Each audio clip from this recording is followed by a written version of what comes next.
puede producirse la despolarización sin que le llegue ningún tipo de estímulo. ¿Ya? Otra característica que vimos que no existe una sarcómera. Y los filamentos de miosina están reducidos en número en comparación con los del estriado. Y los filamentos de actina son mucho más numerosos en comparación con los de la miosina. Entonces, al músculo liso podemos dividirlo en dos. Como dijimos, el multiunitario, el cual se caracteriza por las fibras musculares están individualizadas.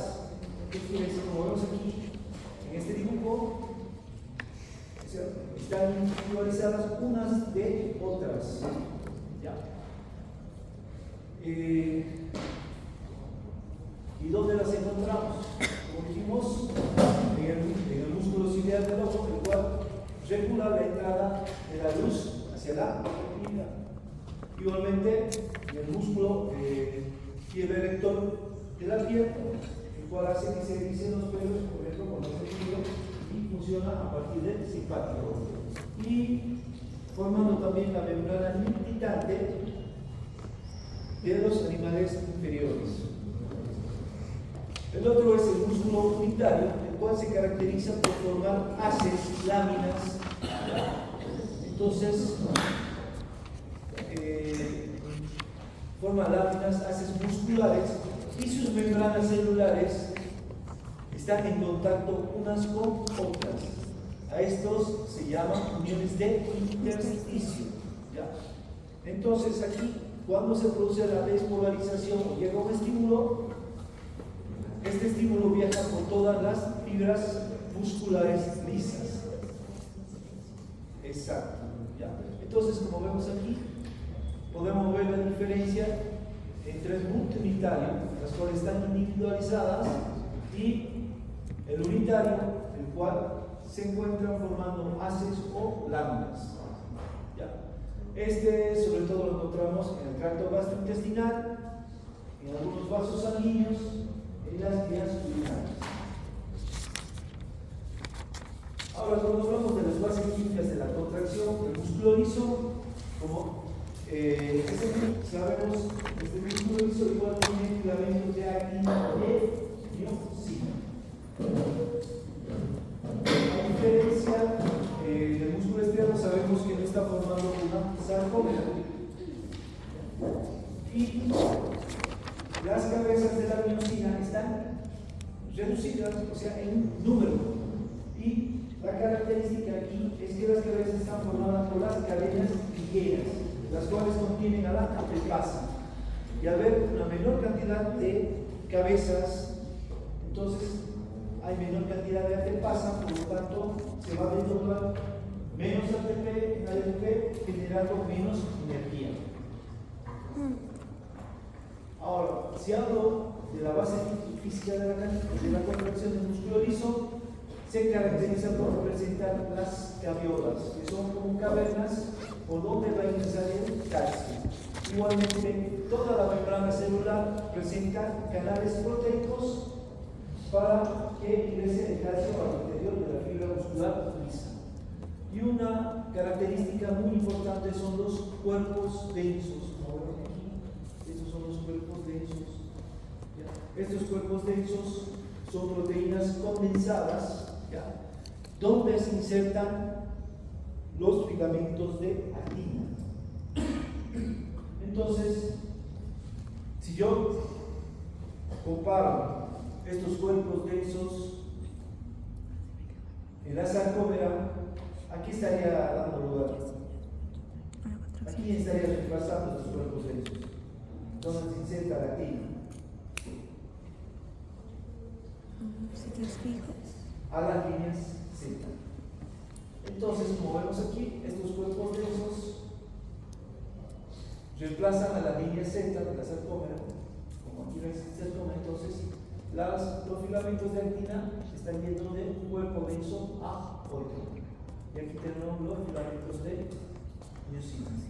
Por lo tanto, estos cuerpos densos recorren toda la fibra muscular lisa, ¿ya?, y haciendo que las fibras de actina se entrecrucen unas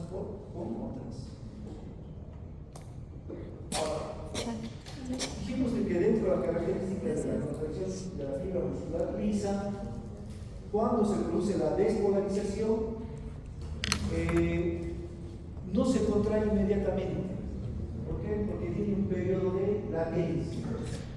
Entonces, el periodo de contracción de la fibra muscular lisa es de 1 a 3 segundos, o sea, 30 veces más que la fibra muscular estriada esquelética. ¿Por qué? Porque la contracción y la relajación son lentas. ¿Y por qué son lentas? Porque existe menos energía. Al existir menos cabezas de miosina, existe menos ATPasa, por lo tanto, va a depurar menos ATP y ADP y genera menos energía para que se produzca tanto la contracción como la relajación. Porque en estos dos procesos necesita energía. Por lo tanto, el músculo liso es un músculo economizador de energía, solo necesita una molécula de ATP por ciclo. Como vemos aquí. Ahora, la fuerza de contracción muscular es mucho mayor en el músculo liso, como dijimos, es de 4 a 6 kilogramos por centímetro cuadrado por superficie de sección transversal. En comparación al músculo estriado, que es de 2 a 4 kilogramos por centímetro cuadrado por superficie de sección transversal. Entonces, es mucho mayor en el músculo liso. Otra característica importante aquí, cuando hablamos del potencial de membrana, que es el potencial de membrana de reposo de la fibra muscular lisa, va de menos 60 a menos 50 milivoltios. Entonces, aquí está polarizada, neutralizada, o sea, en su potencial de membrana de reposo. Y si llega un estímulo y la despolariza, ya sabemos que este estímulo puede ser nervioso, puede ser hormonal, puede ser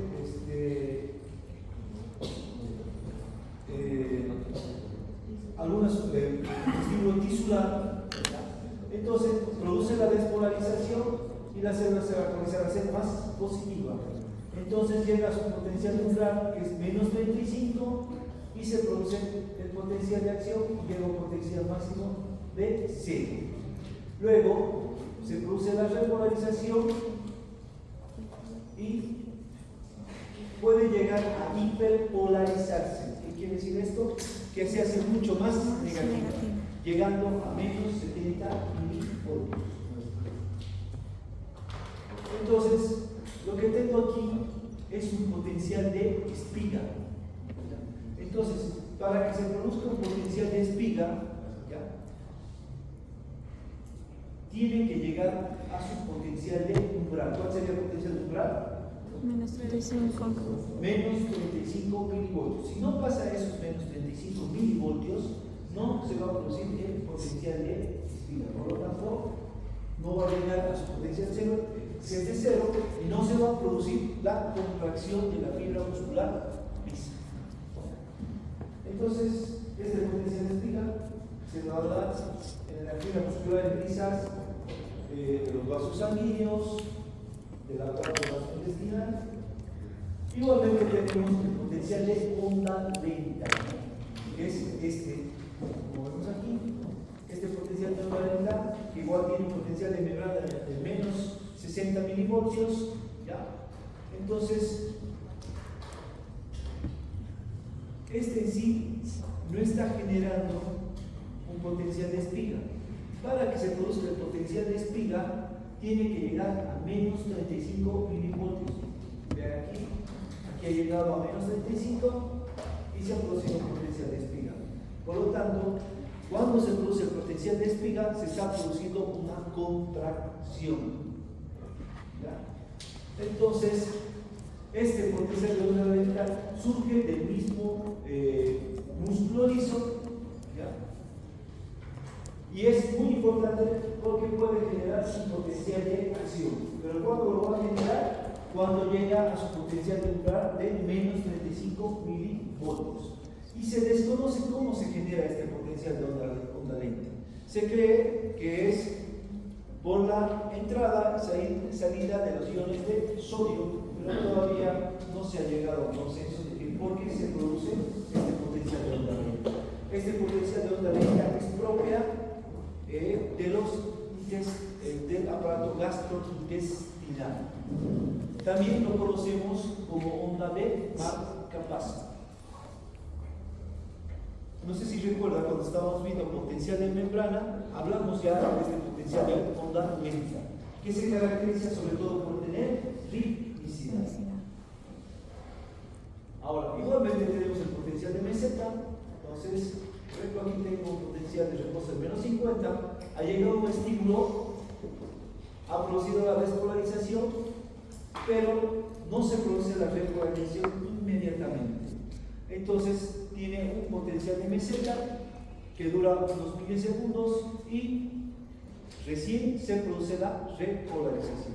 Entonces, aquí, esto es característico, por ejemplo, de la vejiga urinaria, que más o menos necesita entre 250 a 350 cc de orina para llenarse, y una vez se produce esto, se produce la contracción. Y como sabemos, cuando ustedes van al baño a orinar, esa contracción es duradera para poder eliminar toda la orina de la vejiga urinaria.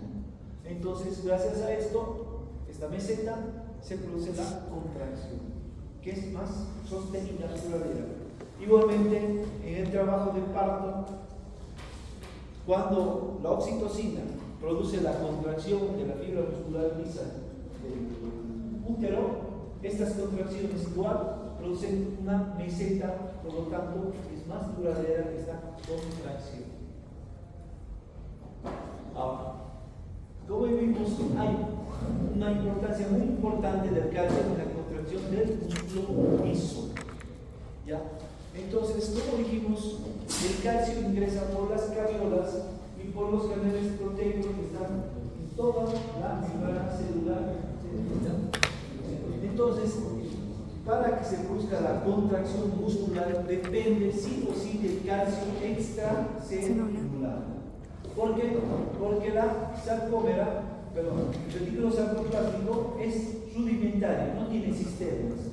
Por lo tanto, no aporta con calcio para que se produzca la contracción de la fibra muscular lisa. Entonces, este calcio va a ingresar y se produce la despolarización. Entonces, aquí tenemos, está en reposo, llega el estímulo, ya sea nervioso o hormonal, produce la despolarización. Y aquí en la despolarización se caracteriza por la entrada del calcio, a diferencia de las otras células que la despolarización se produce por el ingreso del sodio. Aquí se produce por la entrada del calcio. Entonces, aquí entra el calcio y pasa su potencial umbral, llega a su potencial máximo que es 0 y luego se produce la repolarización. Y vamos a ver qué características tenía la repolarización aquí.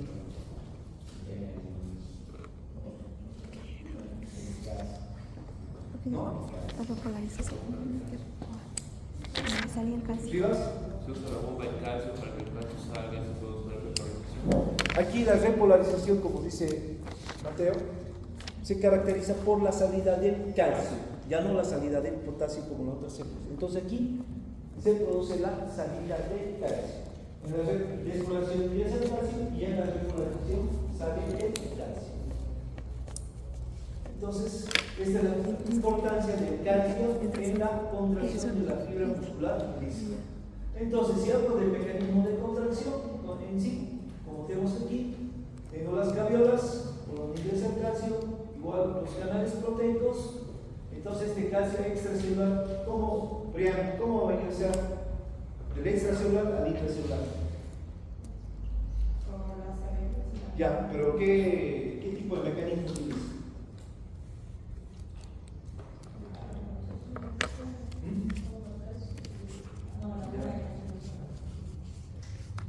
¿Cómo ingresaría? ¿Usted? Por la bomba de calcio. ¿Ya? ¿Quién dice lo contrario? ¿Qué dice Natalia, no? ¿La Luciana. Luciana. También por la bomba de Bomba de calcio. calcio. ¿Qué dice Mateo? ¿No? Uriah, ¿estás de acuerdo? ¿Bomba de calcio? Solo lo usan para salir la bomba de calcio. usted? No sería bomba de sodio-calcio. Más tarde. Entonces, por si acaso, la bomba de calcio lo utiliza para sacar el calcio del intracelular al extracelular. ¿Pero cómo ingresa? Bomba sodio-calcio. Por diferencia de concentración. Existe más calcio extracelular. O, si quieres, interfície. Por lo tanto, por diferencia de concentración, va a pasar al interior de la célula, pero tiene que haber un estímulo. No va a pasar. Tiene que haber un estímulo que abra los canales de calcio. Entonces, al abrirse los canales de calcio, el calcio va a ingresar al interior de la célula. ¿Y aquí se une? A la calmodulina. A la calmodulina. Y forma el complejo calcio-calmodulina. Como vemos aquí, se ha formado el complejo calcio-calmodulina y va a ir hacia las cabezas de la miosina, que están formadas por las cadenas ligeras, y ahí va a actuar sobre la ATPasa. Activa esta ATPasa para que desdoble ATP en ADP y genera energía, y así de este modo se produce la contracción de la fibra muscular lisa. Entonces, como vemos aquí se ha producido la contracción. Entonces, los filamentos de actina se han contraído, como vemos, y entonces, como va de cuerpo de eso, se contrae como una sola unidad la fibra muscular. Es por eso que, por ejemplo, que están en los vasos sanguíneos, se produce la contracción, todos los vasos sanguíneos se contraen. Lo mismo el intestino. ¿Ya? Entonces, una vez que se ha producido la contracción muscular, se produce la repolarización. Andrea, ¿y en la repolarización qué tiene que pasar? ¿Qué tiene que pasar la repolarización? Para que se relaje la fibra muscular lisa.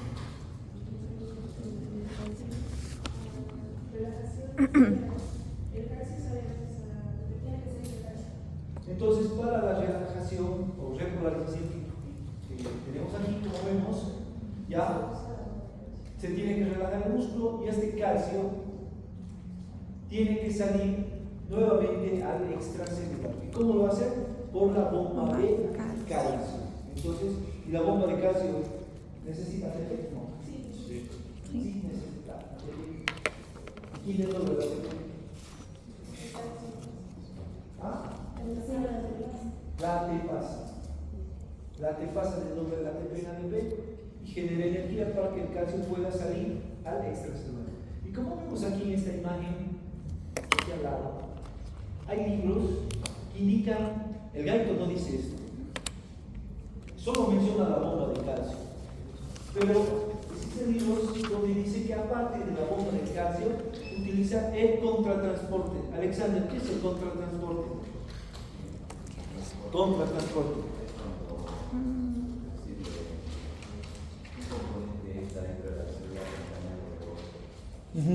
Específicamente, ¿de qué trata el contratransporte aquí? Es un intercambiador. ¿Qué pasa? Aquí, mira. Una molécula entra mientras otra ingresa, mientras otra sale. Ingresa el sodio y sale potasio. Entonces, mencionan esto también, que aquí se produce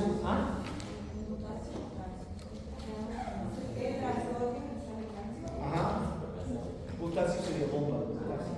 Sodio, potasio, no. Entre sodio. Bueno, como vemos aquí. ¿Ya? Entonces, si alguna vez alguien les menciona esto, sí, está descrito. Pero en algunas ediciones del Gaito no lo mencionan. ¿Ya?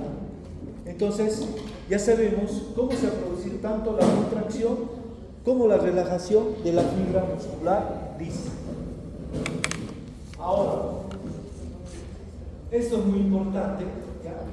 Como sabemos, existen dos tipos de fibras musculares lisas. Entonces, aquí tenemos las fibras musculares lisas multiunitarias.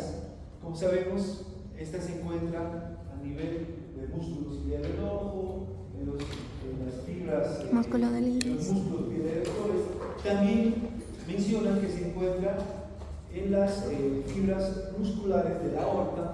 Entonces, todos estos están inervados por fibras nerviosas del sistema nervioso autónomo, ya sea simpático o parasimpático.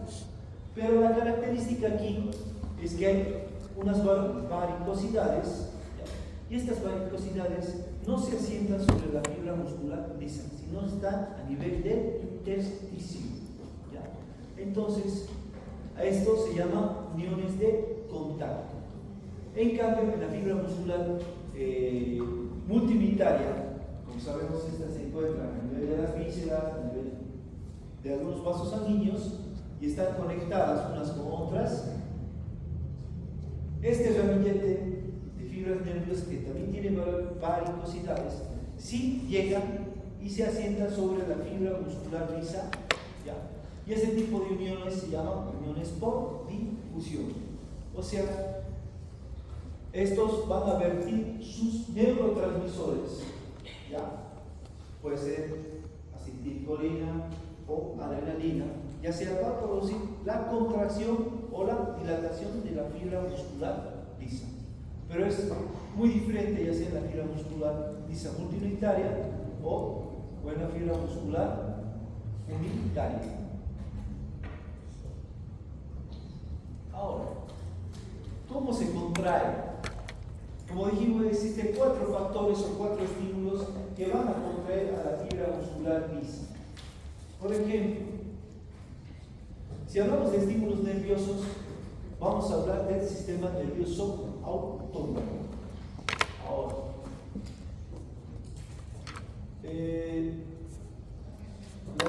la acetilcolina, ¿a cuál pertenece? ¿Al parasimpático o al simpático? ¿Qué dice usted? No se acuerda. No sé. Javier, no tiene que olvidarse eso, tiene que saber de memoria toda su vida como médicos, le van a preguntar. Mateo, ¿O no? ¿seguro? Sí. Natalia, ¿sí? Creo que era parasimpático. Uriel, ¿está de Debe acuerdo? ser. Suena parasimpático. Parasimpático, sí, es parasimpático. Y la noradrenalina es del simpático, toda su vida esto es así, ¿ya? Entonces, mire aquí, he puesto mis flechas. Dice acetilcolina, receptor excitatorio y receptor inhibitorio. Lo mismo para la noradrenalina, receptor excitatorio, receptor inhibitorio. ¿Qué quiere decir esto? Que dependiendo de dónde vaya a actuar, ¿ya? Digamos, cada célula puede ofrecer un receptor ya sea inhibitorio o excitatorio, ya sea para la acetilcolina o para la noradrenalina. ¿Ya? Entonces, ¿cómo puedo explicar esto? Por ejemplo, la acetilcolina y las fibras musculares lisas de los bronquios tienen receptores excitatorios. Entonces, si tienen receptores excitatorios, ¿qué va a pasar? Contracción muscular. Entonces, ¿qué me va a producir?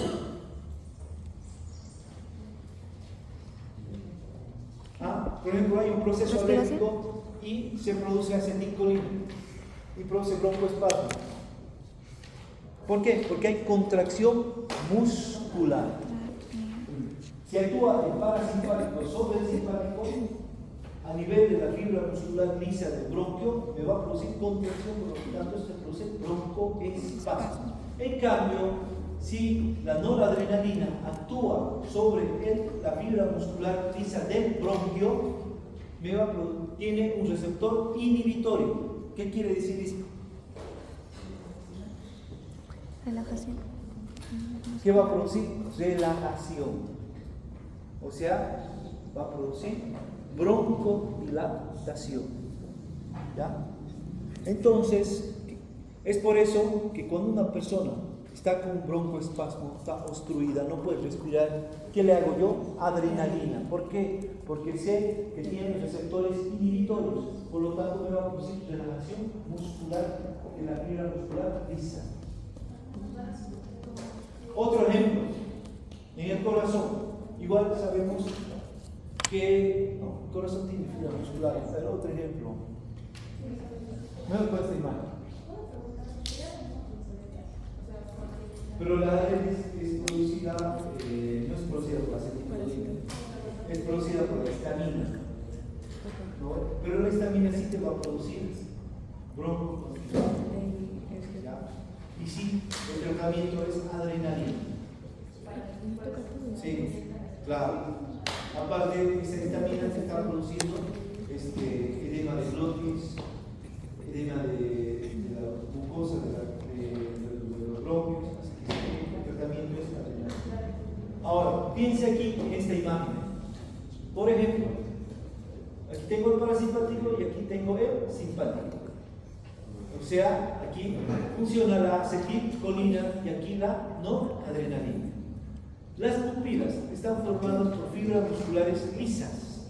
Entonces, si yo coloco acetilcolina a nivel de la fibra muscular lisa, contrae las pupilas.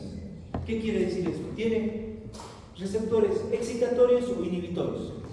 Excitatorios. En cambio, aquí dilata la pupila. Entonces, ¿qué tipo de receptores tiene?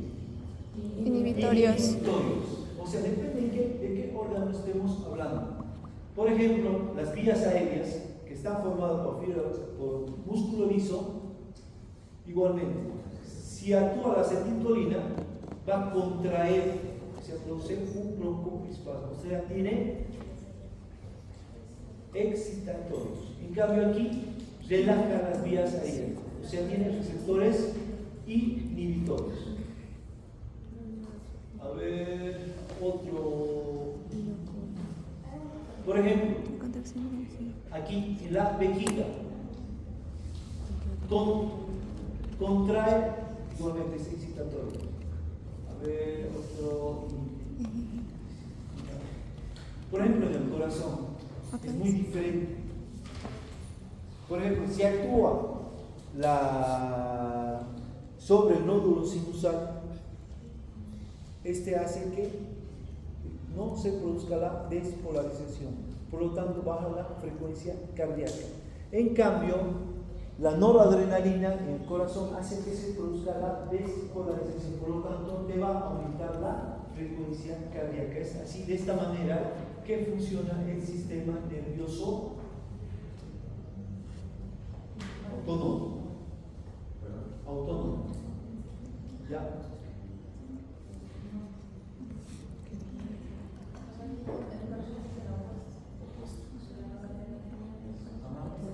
Sobre todo, como vemos aquí, las vísceras. En cambio, en los vasos sanguíneos, ¿ya? Entonces, igual está formado por fibras musculares lisas. Si se coloca adrenalina o noradrenalina, ¿qué pasa? ¿Vasoconstricción o vasodilatación? Vasodilatación. ¿Qué dice Natalia? Vasodilatación. Luciana.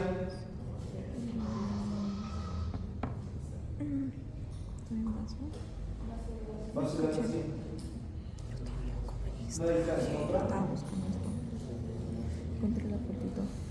Alexander. Vega. Sí, Uriel, ¿qué dice? Vasodilatación. Aquí.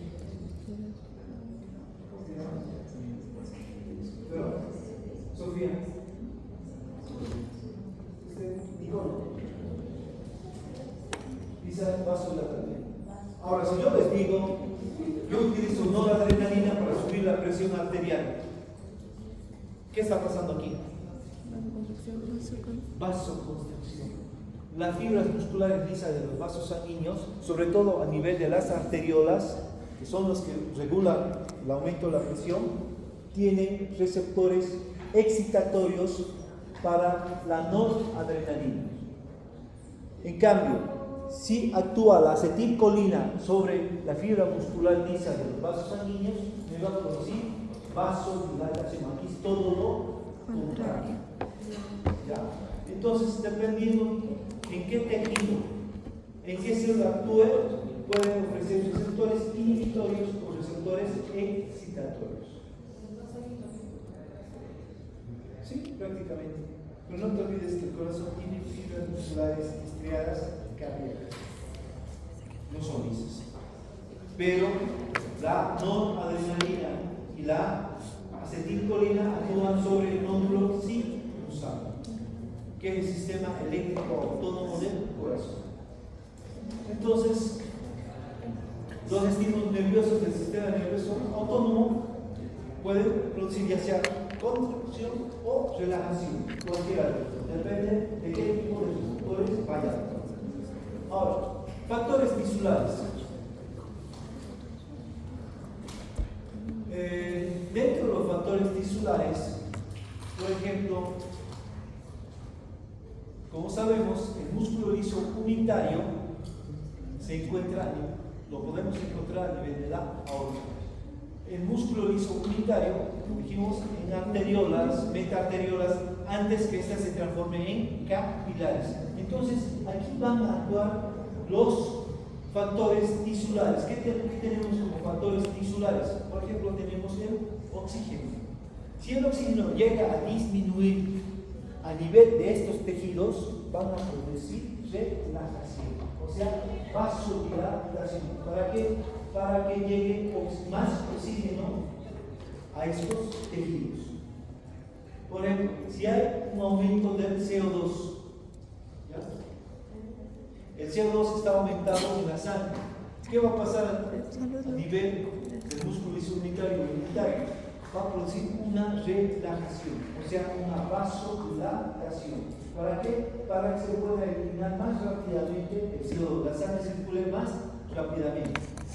Igualmente, si hay una acidosis láctica, ¿ya? Entonces, si el ácido láctico que es producido, ¿cuándo se produce ácido láctico? Podemos hablar mucho de esto. ¿Cuándo? En la vía metabólica. ¿En el hígado?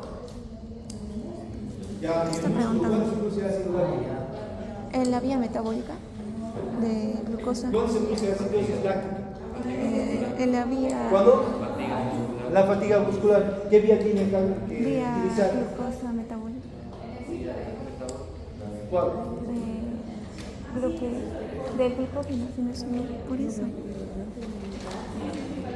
Vía metabólica ¿Qué vía del glucógeno.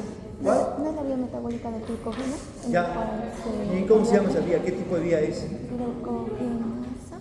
Anaerobia, vía anaerobia, no utiliza oxígeno, por eso se produce acidosis láctica. ¿Ya? Entonces, si el ácido láctico está aumentado, esto es detectado Bueno, por los dice fibras memoria. musculares lisas, igualmente va a producir relajación. ¿Para qué? Para que este ácido láctico siga circulando. ¿Y a quién le sirve este ácido láctico? No. ¿Quién utiliza como combustible el ácido láctico? El corazón. Es por eso que es bueno hacer ejercicio siempre, porque el ácido láctico es un combustible para el corazón. Luego, por ejemplo, igualmente, cuando disminuye la temperatura, hace frío, ¿ya? Igualmente, esto es un factor tisular para que las fibras musculares lisas se relajen, por lo tanto se produce vasodilatación. Igualmente, cuando existe una hipocalcemia, falta de calcio, ¿ya? Igualmente es un factor tisular para que las fibras musculares lisas se relajen y haya mayor llegada de sangre con calcio. Ahora, cuando existe una hiperpotasemia, ¿cuándo se produce hiperpotasemia? ¿Cuándo el potasio puede estar aumentado? Lo dije en las primeras clases. ¿Cuál es lo más común para que se aumente el potasio en la sangre? hay una falta de eliminación de potasio. ¿Cómo se elimina el potasio? ¿Cómo se elimina el potasio? Por los riñones. Cuando hay una falla renal aguda, puede aumentar el potasio. Y esta hiperpotasemia es detectada por las fibras musculares lisas y igualmente se va a producir una relajación y una vasodilatación. ¿Para qué? Para que las arteriolas aferentes se vasodilaten y ese plasma que está lleno de potasio trate de ser ultrafiltrado para ser eliminado por la orina. Igualmente tenemos a la adenosina, que igualmente es un factor tisular, por lo cual va a producir relajación de las fibras musculares lisas. Bueno, esto ya lo explicamos.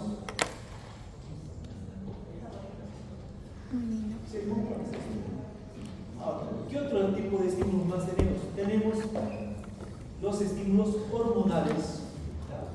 Estos estímulos hormonales actúan a nivel de las arteriolas. Como sabemos, tenemos arterias de gran calibre, mediano calibre, pequeño calibre, y tenemos las arteriolas que luego se van a continuar con los capilares. Entonces, a nivel de estas arteriolas, pueden actuar ¿qué hormonas? Noradrenalina, adrenalina, vasopresina y angiotensina. Todas estas van a producir una vasoconstricción. O sea, la fibra muscular lisa se va a despolarizar y se va a contraer. ¿Por qué? Porque estas hormonas actúan sobre receptores hormonales que posibilitan el ingreso del calcio. Por lo tanto, me van a producir una vasoconstricción. Igual tenemos al tromboxano A2, que igualmente este va a actuar sobre los receptores del calcio y me va a producir ingreso del calcio, despolarización y por lo tanto vasoconstricción. ¿Quién produce el tromboxano? Eso han visto el año pasado, histología. Tromboxano. No. ¿Han visto? El tromboxano, ¿quién produce el tromboxano?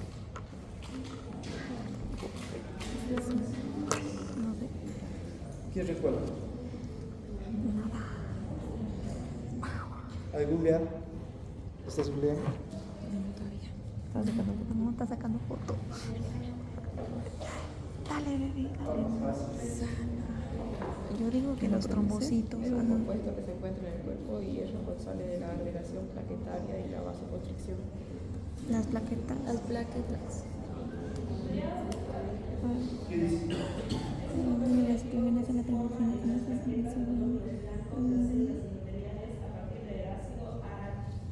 Quidol.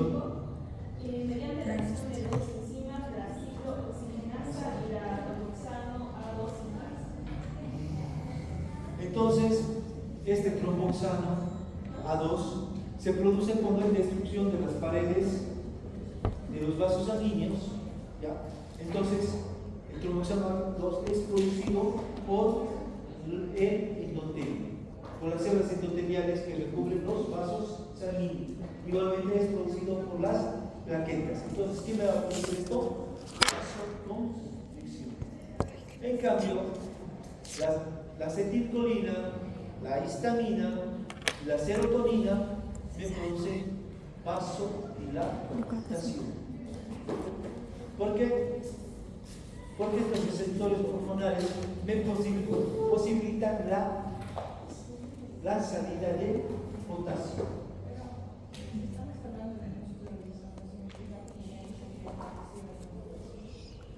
En este caso están actuando estos: acetilcolina, histamina, serotonina. Luego otro estímulo nervioso, repolarización, entrada de calcio y salida de calcio. En cambio, estos actúan sobre los canales proteicos del potasio, ¿ya? Y posibilitan la salida del potasio, por lo tanto, te va a producir una relajación, una vasodilatación, ¿ya? También es un hormona Es un neurotransmisor, es un hormona.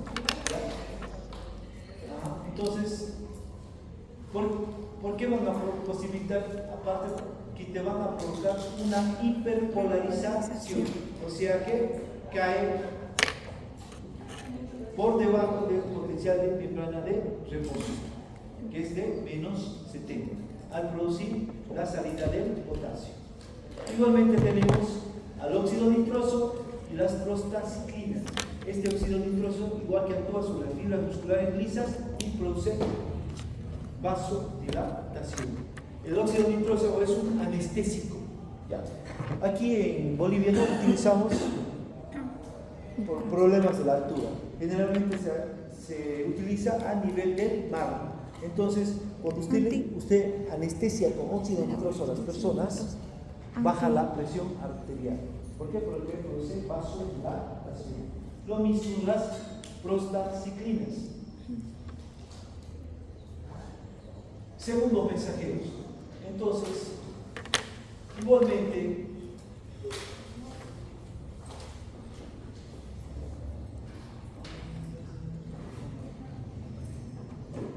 otro estímulo son los segundos mensajeros. ¿Ya? Entonces, igual hay hormonas, ¿ya?, que actúan como segundos mensajeros. Generalmente estos segundos mensajeros van a actuar sobre receptores, ¿ya?, que van a activar la adenilatoxiclasa. Este adenilatoxiclasa hace que el ATP se transforme en AMP cíclico, en adenosín 5 monofosfato cíclico. Y esto hace que ingrese calcio, por lo tanto va a producir aparte del ingreso del calcio, por lo tanto me va a producir una contracción de la fibra muscular lisa. Por lo tanto, igualmente va a producir una hiperpolarización por la salida del potasio. Igualmente existen hormonas que igualmente van a actuar sobre los receptores, ¿ya?, y van a actuar y van a utilizar como segundo mensajero al guanolato ciclasa. Y este guanolato ciclasa se va a transformar en guanosin 3,5 monofosfato cíclico. Y este va a producir salida de calcio y restricción y entrada de calcio e hiperpolarización. ¿Ya? Entonces, estos son segundos mensajeros. ¿Ya? Entonces, por ejemplo, aquí tengo el óxido nitroso, va a actuar sobre el guanolato ciclasa y lo transforma en guanosin 3,5 monofosfato cíclico. Entonces, si produce una hiperpolarización, restricción del calcio, ¿qué va a pasar? Hay despolarización inhibida. Relajación. Pues por eso que produce el óxido nitroso, produce vasodilatación por segundos mensajeros. Ahora, tenemos a los nitrodilatadores. Como dijimos, los nitritos, el nitrocruciato, producen vasodilatación.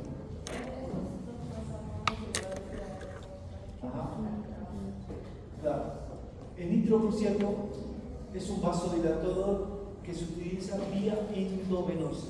Cuando ya hemos utilizado todos los medicamentos para tratar de bajar la presión de una persona, no se puede. Tenemos como último recurso al nitrocruciato. Este nitrocruciato, entonces, actúa sobre la fibra muscular lisa, produciendo vasodilatación. Por lo tanto, va a bajar la presión arterial. Y los nitritos que son muy utilizados igualmente, sobre todo cuando se produce una vasoconstricción a nivel de las coronarias y se está produciendo un infarto. Agarras y colocas nitritos sublinguales buscando que se produzca una vasodilatación de las coronarias. Y es un tratamiento para infarto de miocardio. ¿Por qué? porque produce relajación de la fibra muscular lisa y así se trata de reducir ese infarto que se está produciendo por vasoconstricción de las coronadas. Nitroglicerina. Ahora, el tono muscular liso dice que es la suma de estímulos que generan contracciones musculares individualizadas y excitación prolongada por factores tisulares, locales, hormonales y circulares. Entonces, la fibra muscular lisa mantiene un tono muscular todo el momento. No es que ¿por qué mantiene ese tono muscular? Gracias a los factores tisulares y a las hormonas circulares. Por ejemplo, los vasos sanguíneos tienen un tono muscular, dependiendo si le llega una hormona que los relaje o contraiga, pero siempre mantienen un tono muscular. Es por eso que siempre están abiertas para que circule la sangre. Ahora, igualmente, por último, vamos a hablar del acortamiento de la fibra muscular lisa. Entonces, como saben, esta fibra muscular lisa primero se acorta y luego se relaja. Entonces, el acortamiento de la fibra muscular lisa es del 50 al 70%, en comparación a la fibra muscular estriada esquelética, la cual tiene un acortamiento del 25 al 35%. Por lo tanto, la fibra muscular lisa se acorta mucho más que la fibra muscular estriada esquelética.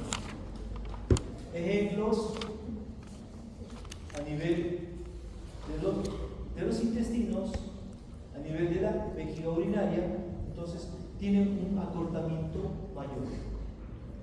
Entonces, todo esto es lo que es fisiología del músculo liso. Y sería hasta aquí donde se va a tomar el examen. La primera competencia. Ahora, ¿cuándo vamos a empezar? Vamos a la próxima semana. Vas a la próxima semana. Primera quincena. Primera quincena. La primera semana. Ah, ya. ¿Miércoles qué fecha es? 5. ¿El 11? Ya, sí. Martes 12. Un buen acuerdo. 12 es. Martes 11 y... Entonces, martes 11. Así tienen todo el fin de semana, pues, día de lunes.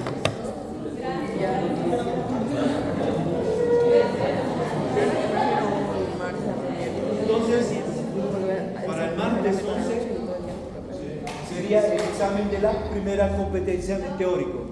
Van a ser, yo creo, 25 preguntas de opción múltiple. Y ese examen, como dijimos, se califica sobre 100. Y para que usted pueda aprobar el examen, tiene que tener el 60% de nota. ¿Ya? Así que tiene que estudiar con 100. Dígame. Pero la tía no tiene. Ya, yo voy a poner la plataforma. ¿Ya? Bueno, entonces...